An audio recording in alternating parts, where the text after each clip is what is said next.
अस्सलामु अलैकुम व रहमतुल्लाहि ताला व बरकातुहू। अल्हम्दुलिल्लाहि वहदा वस्सलातु वस्सलामु अला मन ला नबिय्य बअदा अम्मा बाद फ़क़द क़ाल अल्लाहु तआला फ़िल क़ुरआनिल अज़ीम वल फ़ुरक़ानिल मजीद अऊज़ु बिल्लाहि मिनश शैतानिर रजीम बिस्मिल्लाहिर रहमानिर रहीम इक़रा बिस्मि रब्बिकल्लज़ी ख़लक़। கண்ணியத்திற்கும் மரியாதைக்கும் உரிய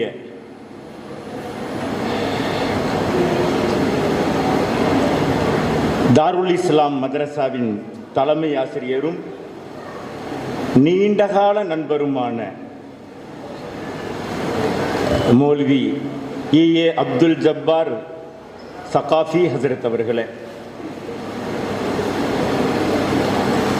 முன்னிலை வகிக்கிற முக்கிய பிரமுகர்களே, துவக்க உரை ஆற்றிய ஜியாவுதீன் நூரானி அவர்களே, கல்லூரியின் முதல்வரும் துடிப்புமிக்க ஆலிமுமாகிய மரியாதைக்குரிய ஏ ஃபைசுல்லா புகாரி அவர்களே, எனக்கு முன்னால் மிகச் சிறப்பான வாழ்த்துரை வழங்கிய சுல்தானியா பெண்கள் அரபிக் கல்லூரியின் பெருமைக்குரிய பேராசிரியர் மௌல்வி அஃசல் உலமா முகமது பிலாலி எம்ஏ அவர்களே, தமிழ் மாநில இமாம்கள் பேரவையின் மாநில பொதுச் செயலாளர் மரியாதைக்குரிய சகோதரர் மௌல்வி அல்ஹாஜ் எஸ் அன்வர் அலி பாக்கவி ஹசரத் அவர்களே,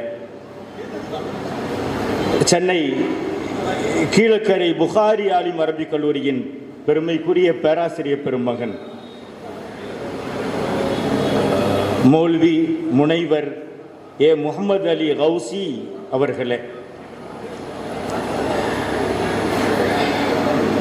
சென்னை ஜாமியா நாசிரு சுன்னா அரபிக் கல்லூரியின் முதல்வர் மௌல்வி டிபி முகமது ஹாரிஸ் சகாஃபி அவர்களே, சனது வழங்கிய ஆசி உரை வழங்கவிருக்கிற வருகை தந்திருக்கிற கேரளா மலப்புரம் சமஸ்தா கேரளா ஜம்இய்யத்துல் உலமாவின் பெருமைக்குரிய செயலாளர் சையது தங்கள் தாரிமி ஹசரத் அவர்களே, அழைப்பிதழின் இரு பக்கங்களையும் பரக்கத்தாய் நிரப்பியிருக்கிற சிறப்பு அழைப்பாளர்களே, முன்னிலை வகிக்கிற முக்கிய பிரமுகர்களே, போற்றுதலுக்குரிய நிர்வாக பெருமக்களே, ஜமாத்தினர்களே, பட்டம் பெறும் மாணவிகளே, அவர்களை வாழ்த்த துவா செய்ய வருகை தந்திருக்கிற பேரண்ட்ஸ் உள்ளிட்ட உறவினர்களே, மரியாதைக்குரிய ஆலிம் பெருமக்களே, அல்லாஹு ஜல்ல ஷானஹு தஆலாவினுடைய அளப்பெரும் கிருபையினால்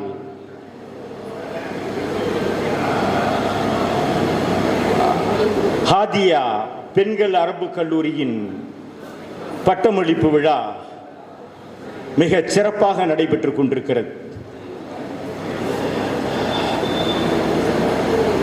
ஹாதியாக்கள் என்ன செய்வார்கள், அல்லது இந்த சின்னூண்டு ஹாதியா மதரசா என்ன செய்துவிட போகிறது? சமூகத்தை கட்டமைப்பதில் இந்த உலகம் அது போகிற போக்கிலிருந்து தடுத்து நிறுத்தி அதை சரியான பாதைக்கு கொண்டு போய் செலுத்துவதில் இந்த சின்னஞ்சிறிய ஹாதியா மதரசா என்ன செய்துவிட போகிறது என்று நினைப்பவர்களுக்கு நான் சொல்லிக் கொள்கிற வார்த்தை, சின்ன மாதுளம்பரத்தின் அடியில் துவங்கிய தாருல் உலூம் தேவ்பந்த், ஷியாக்களின் குடியிருப்புகளுக்கு மத்தியில் உருவான வேலூர் பாக்கியாத்து சாலிஹாத், அது உலகளாவிய அளவில் ஏற்படுத்திய தாக்கங்களும் மாற்றங்களும் சொல்லும் சின்னஞ்சிறு ஹாதியா மதரசாக்கள் என்ன செய்யும் என்று. அங்கிருந்து ஃபாரிகான பாக்கவிகளும் தேவ்பந்திகளும் உலகத்திற்கே கல்வியை கொண்டு போய் சேர்த்து இந்த உலகம் ஒளிர காரணமாக இருந்த எல்லா வரலாறும் சொல்லும் பாக்கியாத்தும் தேவ்பந்தும் இது போன்ற அரபி கல்லூரிகளும் இந்த உலகத்தின் போக்கை மாற்றி அமைப்பதில் அது எத்தனை மகத்தான சாதனை படைத்திருக்கிறது என்று உங்களுக்கு சொல்லும். தென்னாடு முழுக்க பாக்கியாத்தின் ஆதிக்கம், வனநாடு முழுக்க தேவ்பந்தின் ஆதிக்கம், ஒட்டுமொத்தத்தில் இங்கிருந்து ஃபாரிகான உலமாக்களின் வெளிச்சங்கள் தான் உலகம் முழுக்க. கேரளா மட்டுமல்ல, சிலோனுக்கு கொண்டு போய் சேர்த்தவர்கள் பாக்கியாத்திலிருந்து வெளியேறிய உலமாக்கள்.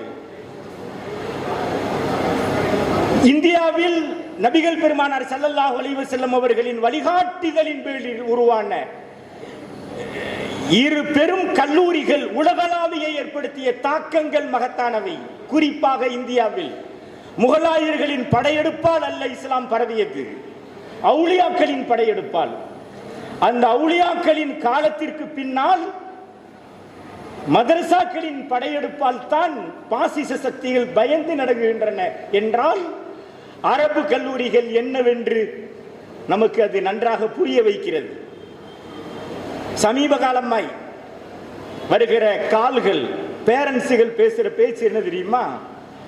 உங்க மதரசாவில் 10th 12th டிகிரிலாம் படிக்க வைக்கிறீங்களா? 10th 12th +2 படிக்க வைக்க எத்தனையோ பள்ளிகளும் கல்லூரிகளும் இருந்து பேரண்ட்ஸுகளை மதரசாவை நோக்கி வர வைப்பதற்கு பின்னால் இருக்கிறது. மதரசாக்கள் என்றால் என்ன, அரபு கல்லூரிகள் என்றால் என்ன, அது எத்தனை மகத்துவம் வாய்ந்தது. பள்ளிகளும் கல்லூரிகளும் நவீனங்களை உருவாக்குவதில் பங்காற்றி இருக்கலாம், பொருளாதாரத்தை மேம்படுத்துவதில் துணை நின்றிருக்கலாம். ஆனால் ஒழுக்கத்தையும் கலாச்சாரத்தையும் சீரழித்ததிலும் கல்லூரிகளுக்கும் பள்ளிகளுக்கும் மிகப்பெரிய பங்குண்டு.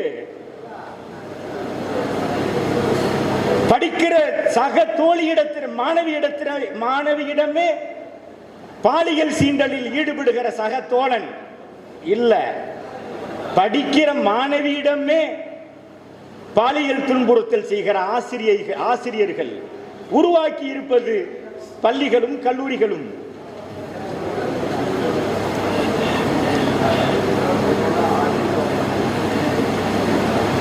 நவீனங்களாலும் பொருளாதாரத்தாலும் இந்த உலகத்தை கட்டமைப்பதில் அதற்கு பங்கு இருக்கலாம். ஆனால் கலாச்சார சீரழிவை ஏற்படுத்தி இருப்பது, அது ஏற்படுத்தி இருக்கிறது என்பதில் சந்தேகம் இல்லை. அதனால தான் சொன்னா ஒருத்தன் 5 வருஷத்துல ஒருத்தரை எம்எல்ஏ வைக்கிறோம். போன வருஷம் எம்எல்ஏ வந்தவரை இந்த வருஷம் மந்திரி ஆக்கிடுவோம் நிச்சயமா. 5 வருஷத்துல ஒருத்தரை மருத்துவர் ஆக்கிடுறோம். ஆனால் 5 வருஷத்தில் ஒருத்தனை மனுஷனாக்கி இருக்கிறோமான்னு கேட்டான். இதை கேட்டவர்கள் இஸ்லாமியர்கள் அல்ல, பெரும் பெரும் பல்கலைக்கழகங்கள், பள்ளிகள். அது ஒழுக்கத்தையும் கலாச்சாரத்தையும் பாதுகாப்பதில் தவறி இருக்கிறது என்பதை கவலையோடு உற்று நோக்குபவர்கள் பதிவு செய்கிற தகவல்கள் என்றால் அதையெல்லாம் மக்கள் பார்க்கிறாங்க. அதனால மதரசாக்களை நோக்கி படையெடுப்பு. தம் பிள்ளைங்க படிக்க வேண்டும் என்றால் பள்ளிகளுக்குள், தம் பிள்ளைகள் பட்டம் பெற வேண்டும் என்றால் கல்லூரிகளுக்குள் செல்வதை தாண்டி உங்களுடைய மதரசாக்களில் இருக்கிறதா 10th 12th டிகிரிலாம் படிக்க வைக்கிறீங்களா என்று அலையலையாய் பேரண்ட்ஸை மதரசாக்களை நோக்கி வர வைக்கிறது என்றால் அதுதான் மதரசாக்கள், ஹாதியா மதரசாக்கள்.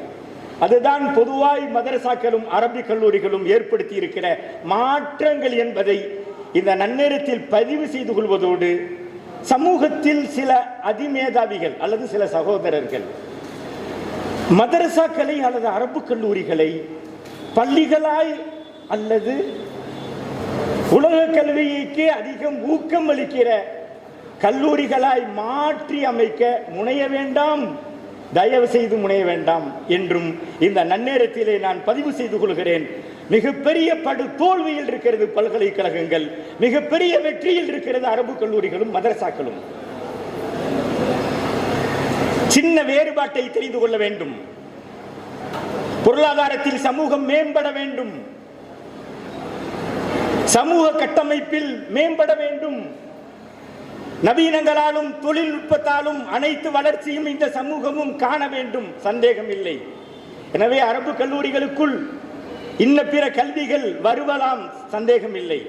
சின்ன வேறுபாடு, கல்லூரிகளுக்கும் பல்கலைக்கழகங்களுக்கும் மதரசாக்களுக்கும் அரபு கல்லூரிக்கும். பள்ளிகள் கல்லூரிகள் அது இஸ்லாமியர்கள் நடத்துகிற பள்ளிகள் கல்லூரிகள், எல்லா டிகிரி கோர்ஸும் அங்க இருக்கும். அத்துடனே பிள்ளைகளின் ஒழுக்கத்தையும் கலாச்சாரத்தையும் பாதுகாக்க தீனியாத்தை கொண்டு உள்ள நுழைச்சுக்கிடுவாங்க.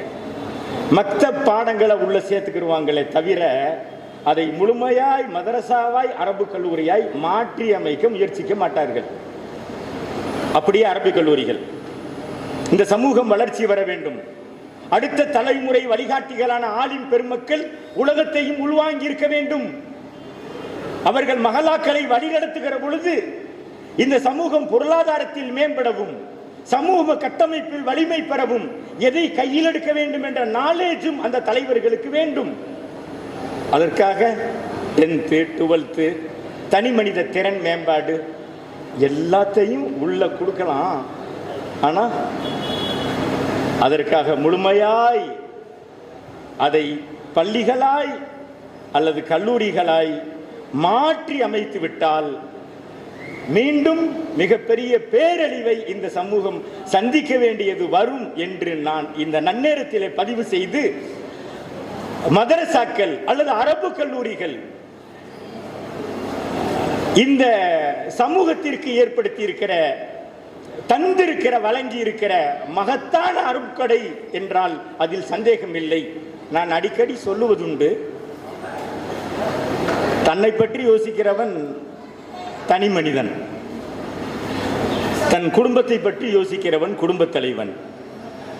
மஹல்லாவாசிகளை பற்றியும் மஹல்லா மேம்பாடு குறித்தும் யோசிக்கிற தலைவர்கள் ஜமாத் தலைவர்கள், ஊருக்காகவே உழைப்பார்கள் ஊர் தலைவர்கள், தேசத்திற்காக குரல் கொடுப்பார்கள் தேசிய தலைவர்கள், உலகில் சாமானியர்கள் எங்கு பாதிக்கப்பட்டாலும் அவர்களுக்காக குரல் கொடுப்பவர்கள் உலக தலைவர்கள்.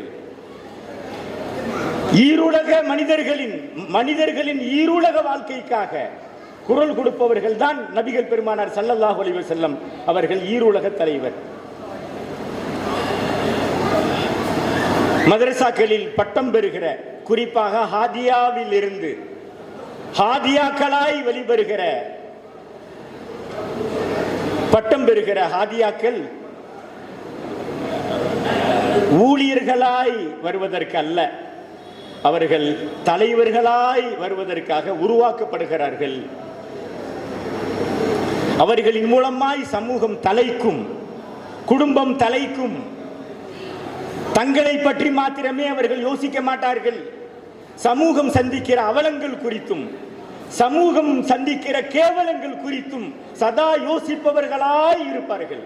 பெருமானார் ஸல்லல்லாஹு அலைஹி வஸல்லம் அவர்கள் குறித்து அல்லாஹ் சொல்லுவான், லஅல்லக பாகியுன் நஃப்ஸக அலா ஆசாரிஹிம் இல்லம் யுமினூ பிஹாதல் ஹதீஸ் யஸஃபா. இந்த வேதத்தை கொண்டு ஈமான் கொள்ளாததால் துக்கத்தால் நீங்கள் உங்களையே அழித்துக் கொள்வீர்களோ என்று அல்லாஹு ஜல்ல ஷானஹு வ தஆலா பெருமானார் குறித்து கேட்கிறான். எப்பொழுதும் நபிகள் பெருமானார் ஸல்லல்லாஹு அலைஹி வஸல்லம் அவர்கள் முத்தவாசில் அஹ்ஸான் தாயிமல் ஃபிக்ர், தொடர் சிந்தனையாளராகவே இருப்பார்கள். சமூக கவலையுடனேவே பெருமானார் ஸல்லல்லாஹு அலைஹி வஸல்லம் அவர்களை பார்க்க முடியும் என்று சஹாபாக்கள் பதிவு செய்திருக்கிறார்கள் என்றால், அவர்களின் வழித்தோன்றர்களான ஆலிம்கள் அல்லது ஆலிமாக்கள் இந்த மார்க்கத்தை கட்டி காக்கிற பொறுப்பு கொடுக்கப்படுபவர்கள். அவர்கள் வெறும் தங்களுடைய குடும்பத்தை மாத்திரம் யோசிப்பவர்களாய் இல்லாமல் சமூகம் குறித்து சிந்திப்பவர்களாக இருக்க வேண்டும், இருப்பார்கள் என்பதில் சந்தேகமில்லை. ஹாதியா என்பது பட்டத்துக்கு பெயர் அல்ல, ஒரு பொறுப்புக்கும் கடமைக்குமான பெயர். ஹாதியா என்பது பட்டத்துக்கு பெயர் அல்ல, ஒரு பொறுப்புக்கும் கடமைக்குமான பெயர். நாம் என்ன செய்ய வேண்டும் என்பது குறித்த நாலேஜையும் அதை எப்படி சமூகத்தில் செய்ய வேண்டும் என்பது குறித்த புரிதலையும் ஒவ்வொரு அரபு கல்லூரி மாணவர்களாக இருக்கட்டும் அல்லது பெண்கள் நிஸ்வான் மாணவிகளாக இருக்கட்டும் அவர்களுக்கு கொடுத்து அனுப்புவது நிர்வாகத்தினுடைய கட்டாய கடமைகளில் ஒன்று. என்ன செய்யணும்னு தெரியணும்ல, என்னுடைய பணி என்னன்னு தெரியணும்ல. என்னுடைய பணியை நான் இந்த அளவில் மாத்திரம் சுருக்கிக் கொள்ள வேண்டுமா? தெரியணும்ல.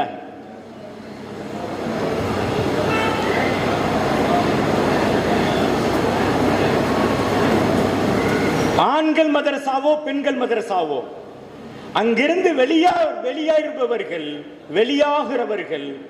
லேபர்கள் அல்ல, லீடர்கள். தலைமைத்துவத்துக்கான எல்லா பண்புகளையும் நாள்தோறும் வளர்த்துக் கொள்வதில் தனி கவனம் இருக்க வேண்டும். கடின உழைப்பு வேண்டும். நாள்தோறும் அப்டேட் வேண்டும். பெருமானார் ஸல்லல்லாஹு அலைஹி வஸல்லம் அவர்கள் சொல்லுவார்கள், எல்லாரும் பரக்கத்தில்லாத நாள்னா கேட்டு பாருங்களேன். இன்னைக்கு வியாபாரம் போனியும் பாரு, வியாபாரி நேத்து 10 லட்ச ரூபாய்க்கு வியாபாரம் நடந்திருக்கும், இன்னைக்கு ஒன்றும் நடக்கலன்னா என்ன சொல்லுவாரு? இன்னைக்கு ஒண்ணுமே பரக்கத்தில்லை பார். பெருமானார் ஸல்லல்லாஹு அலைஹி வஸல்லம் அவர்கள் சொல்லுவார்கள், எந்த நாளில் நேற்றை விட 1 ரூபா கூட கிடைக்கலையோ அந்த நாள் பரக்கத்தில்லாத நாள் என்று வியாபாரி நினைப்பது போல, நேற்றை விட ஒரு நாலேஜ் கூட எனக்கு அதிகரிக்கவில்லையோ அந்த நாள் தான் எனக்கு பரக்கத்தில்லாத நாள் என்றார்கள் பெருமானார் ஸல்லல்லாஹு அலைஹி வஸல்லம். இது பெருமானாரின் வழித்தூன்றல்களை அல்லது பெருமானாரின் பணியை முன்னெடுக்கிற, அது ஆலிம்களாக இருக்கட்டும் ஆலிமாக்களாக இருக்கட்டும், கையில் எடுப்பது கடமை. அப்டேட் வேண்டும், கடின உழைப்பு வேண்டும். நம்மை விட்டு மறைந்த கலைஞர் கடின உழைப்புக்கு சொந்தக்காரர், எல்லாருக்கும் தெரியும். அவருடைய ஹிஸ்டரியில 4 மணிக்கு எழுகிற மனிதர். யார் 4 மணிக்கு எழுகிறாரோ அன்றைய பொழுது ஒரு நாள் அல்ல 2 நாளுக்கு சமம். 360 நாள் உழைத்தவர்கள் அல்ல, 700 சில்லற நாட்கள் உழைத்தவர் ஒரு ஆண்டுக்கு என்றால் கடினமான உழைப்பு தான். அதிகார வர்க்கத்திற்கு எதிராய் ஒரு பேர் இயக்கத்திற்கு தலைவராய் 50 ஆண்டுகளுக்கு மேலாக அவரை கொண்டு செலுத்த முடிந்தது. இன்னைக்கு இருக்கிற மாதிரி விஜய் மாதிரி இல்ல. அன்னைக்கு எம்ஜிஆர் 10 விஜய் 50 விஜய் ஒன்று சேர்ந்தாலும் எம்ஜிஆரின் இடத்தை நிரப்ப முடியாது. ஆளே இல்லாம அமெரிக்காவில் உட்கார்ந்து கொண்டு ஜெயிக்கிற அந்த ஆற்றல் எம்ஜிஆருக்கு தான் இருந்துச்சு. பெரிய ஃபேஸ் வேல்யூ, அரசியல் பெரும் பலம் எல்லாம் இருந்த அந்த எம்ஜிஆருக்கு எதிராய் அரசியல் செய்ய வேண்டியது இருந்தது. அதற்கு மேலாக அதிகார வர்க்கத்திற்கு எதிராய் ஒரு பேர் இயக்கத்தை காலமெல்லாம் கொண்டு செல்ல வேண்டியது இருந்தது. கடின உழைப்பு. கருணாநிதி ஒரு தடவை அவருடைய தலையை யார் சீவுறாங்களோ அவருக்கு 10 லட்ச ரூபான்னு வச்சாங்க. அந்த நேரத்தில் அவர் சொன்னாராம், என் தலையை என்னாலேயே சீவ முடியாது, 10 லட்ச ரூபாய் எதுக்குன்றாராம். இப்ப அவருடைய பேராண்டி இருக்கிறார்ல உதயநிதி, வடநாட்டில் ஒரு சாமியார் தூக்கிட்டு அவருடைய தலையை சீவுறவங்களுக்கு 1 கோடி ரூபாய் பரிசு இருக்கிறார். இவர் சொல்லியிருக்கிறார், எதுக்கு என் தலையை சீவ 1 கோடி ரூபாய், 10 ரூபாய் சீ போதுமேன்றாராம். நான் சொல்ல வருவது, சில இயக்கங்களை நடத்துவதற்கு அதிகார வர்க்கத்தினுடைய பின்புலம் இருக்கும், அதிகார வர்க்கத்தினுடைய உதவிகளும் ஊடகங்களின் ஒத்தாசைகளும் ஒத்து ஊதல்களும் இருக்கும். ஆனால் ஒரு திராவிட பேரியக்கம் என்பது அதிகார வர்க்கத்திற்கு எதிரான காய் நகர்த்தல்கள். அப்படிப்பட்ட ஒரு பேரியக்கத்தை அணைந்து போய்விடாமல், நூர்த்து போய்விடாமல் கொண்டு போய் செலுத்தியதற்கு பின்னால் கலைஞர் என்ற அறிவாளி மாத்திரமல்ல, கலைஞர் என்ற உழைப்பாளருக்கும் கடின உழைப்பாளருக்கும் பங்கு இருக்கிறது. தலைவர்கள், அடுத்த தலைமுறை வழிகாட்டிகளான தலைவர்களாக வருகிற ஆலிமாக இருக்கட்டும் ஆலிமாக்களாக இருக்கட்டும், தலைமை பண்புக்கான மிக முக்கியமான விஷயம் கடின உழைப்பு. நேரங்களை வீணாக்காம கண்ணும் கருத்துமாய் செலவிடுவதில் தனி கவனம். துல்கர்ன் இறந்துட்டார், நான் இறந்துட்டா என்னுடைய கைய சந்தூக்கு வெளியில தெரிகிறது மாதிரி விட்டுருங்க. உலகத்தையே கட்டியாண்ட துல்கர்னை வெறுங்கையாகத்தான் வந்தார், வெறுங்கையாகத்தான் சென்றார். உலகம் தெரிந்து கொள்ள வேண்டும், நான் பாடமாக இருக்க வேண்டும் என்றார் துல்கர்னை. எல்லாரும் சொல்ற வார்த்தை தான், என்ன கொண்டு வந்தோம் கொண்டு சொல்ல போறோம், எல்லாரும் சொல்ற வார்த்தை. ஆனால் பிறக்கிற ஒவ்வொரு குழந்தையும் வெறும் கைகளை வீசிக்கொண்டு பிறப்பதில்லை, தன்னுடைய முழு ஆயுளையும் 2 கரங்களில் இறுக பற்றி கொண்டுதான் பிறக்கிறது. நாம் விலை கொடுத்து வாங்காமல் இறைவன் கொடுத்த மூலதனம் என்ன தெரியுமா? நமக்கான ஆயுள்.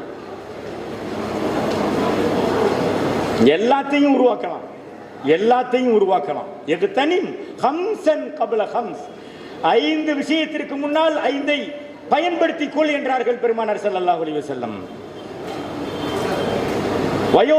வயோதிகத்திற்கு முன்னால் வாலிபத்தை, நோய்க்கு முன்னால் ஆரோக்கியத்தை, வறுமைக்கு முன்னால் செல்வத்தை, ஏராளமான வேலை பளுக்கு முன்னால் ஓய்வை, மரணத்துக்கு முன்னால் வாழ்வை பயன்படுத்திக் கொள் என்றார்கள் பெருமானார் ஸல்லல்லாஹு அலைஹி வஸல்லம்.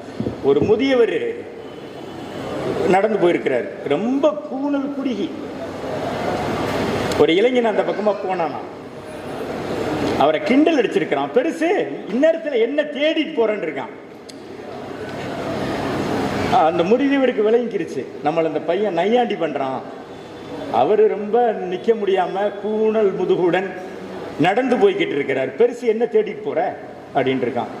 தம்பி, காணாமல் போன இளமையை தேடிக்கிட்டு இருக்கேன்ப்பா அப்படின்னு பொட்டில் அடிச்சது மாதிரி பதில் சொன்னாராம். போனால் கிடைக்காதுல்ல, வாயிலிருந்து வந்த வார்த்தையும் வாழ்ந்து முடிந்த வாழ்க்கையும் திரும்ப பெற முடியாது. ஒரு சான்ஸ் தான், ஒரு சான்ஸ் தான். பயன்படுத்திக் கொள்ள வேண்டும். நாம் எப்படி பயன்படுத்திக் கொள்கிறோம்? ஒவ்வொரு மனிதரும் தன்னுடைய நேரத்தை பயன்படுத்திக் கொள்வது கட்டாயம் என்றால், தலைவர்கள் அந்த நேரத்தை சரியாக பயன்படுத்திக் கொள்வது, திட்டமிட்டு பயன்படுத்திக் கொள்வது காலத்திலும் கட்டாயம் கட்டாயம் என்று இந்த நன்னேரத்திலே நான் வலியுறுத்தி கூறிக்கொண்டு அப்டேட் இருக்கணும். குறிப்பா இரவில் சில நேரங்கள் விழித்து கல்வியை கற்றுக்கொள்வதில் தனி கவனம் செலுத்த வேண்டும். தூங்கியே கெடுக்கக்கூடாது. ஒரு அழகான ஒரு அரபு கவிதை என் மனசுல எப்பவுமே நிற்கும். இரவு நீளமானது, வல்லைலு தவீலுன் ஃபலா துகஸ்ஸிருஹு பிமனாமி. இரவு நீண்டது, உன் தூக்கத்தால் அதை சுருக்கிடாத, ஷார்ட் பண்ணிடாத. பகல் பிரகாசமானது, பிரைட்னஸ், அதை பாவத்தால் களங்கப்படுத்தி விடாது. ஒரு அழகான அரபு கவிதை. நீண்ட நேரம் விழித்திருந்து விட்டு விழித்திருக்க வேண்டிய நேரம் எல்லாம் தூங்கி வாழ்க்கையவே தூக்கத்திலேயே கெடுத்து விட்டால் தூக்கம் மரணத்துக்கு சமம்.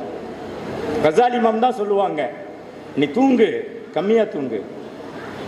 அதிகபட்சம் நீ தூங்க வேண்டும் என்று இருந்தால் 8 மணி நேரத்தை விட அதிகம் தூங்கிடாத. ஒரு நாளைக்கு 8 மணி நேரம் என்பது 1/3, அதான் 3024, 1/3. நீ 60 வருஷம் வாழ்ந்தால், சப்போஸ் 60 வருஷம் வாழ்ந்தால் 20 ஆண்டுகள் தூக்கத்திலேயே கழிந்திருக்கும் என்றார்கள் இமாம் கசாலி ரஹ்மத்துல்லாஹி. என்றால் நேரத்தை சரியாக பயன்படுத்துவதிலேயும் ஒவ்வொரு நாளும் நாம் அப்டேட் ஆகுவதிலேயும் தனி கவனம் செலுத்த வேண்டும். இது தலைவர்களுக்கான மிக முக்கியமான விஷயம். ஹாதியாக்கள் சமூக தளத்தில் வந்து பங்களிப்பு செய்வதில் அவர்களுக்கான சூழல் ஒத்துவராமல் இருக்கலாம். குடும்ப சுமை அவர்களை வெளியில் வந்து பணிகள் செய்ய விடாமல் தடுக்கலாம். ஆனால் இஸ்லாமியர்களின் குடும்ப கட்டமைப்பு தகர்ந்து போயிருக்கிற இந்த காலத்தில் குடும்பம் சார்ந்த பணிகளில் அவர்கள் தனி கவனம் செலுத்தலாம். எனக்கு என்ன, என் குடும்பம் என் வீடு என்று மாத்திரம் இருந்து விடக்கூடாது. சமூகத்தில் நிறைய இஸ்லாமிய குடும்பங்கள் சந்திக்கிற அந்த அவலங்கள் குறித்து யோசித்து குறிப்பாக மனமுடித்துக் கொள்கிறதற்கு பின்னால் அந்த பேரண்ட்ஸ் படுகிற பாடு குறித்து பயான் பேசுவது ஆண்கள் அல்ல, பெண்கள் தான் பேசணும். பெண்கள் தான் எடுத்து சொல்ல வேண்டும். பேரண்ட்ஸ் என்பவர் எவ்வளவு முக்கியமானவர்.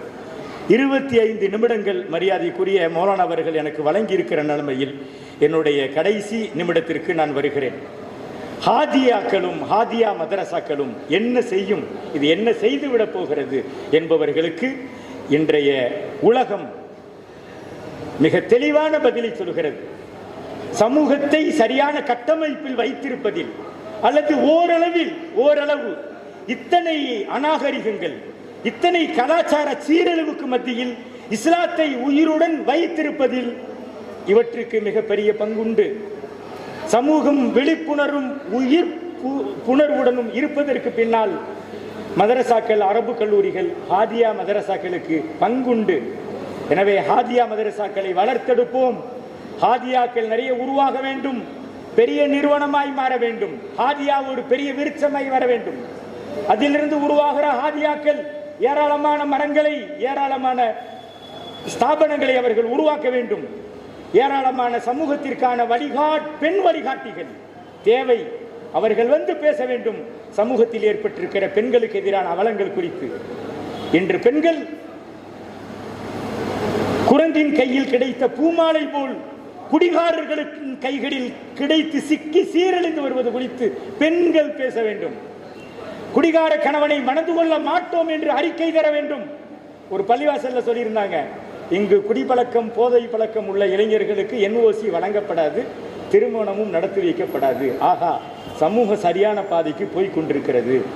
அல்லாஹு ஜல்ல ஷானஹு தஆலா இந்த ஹாதியா மதரசாவை சமூக மாற்றத்திற்கான மிகச்சிறந்த அடித்தளமாய் இறைவன் ஆக்கி அருள்வானாக என்று உங்கள் அனைவரின் சார்பாக துவா செய்து நிறைவு செய்கிறேன். வஆஹிரு தாவானா அனில் ஹம்துலில்லாஹி ரப்பில் ஆலமீன். அஸ்ஸலாமு அலைக்கும் வரஹ்மத்துல்லாஹி வபரகாத்துஹு.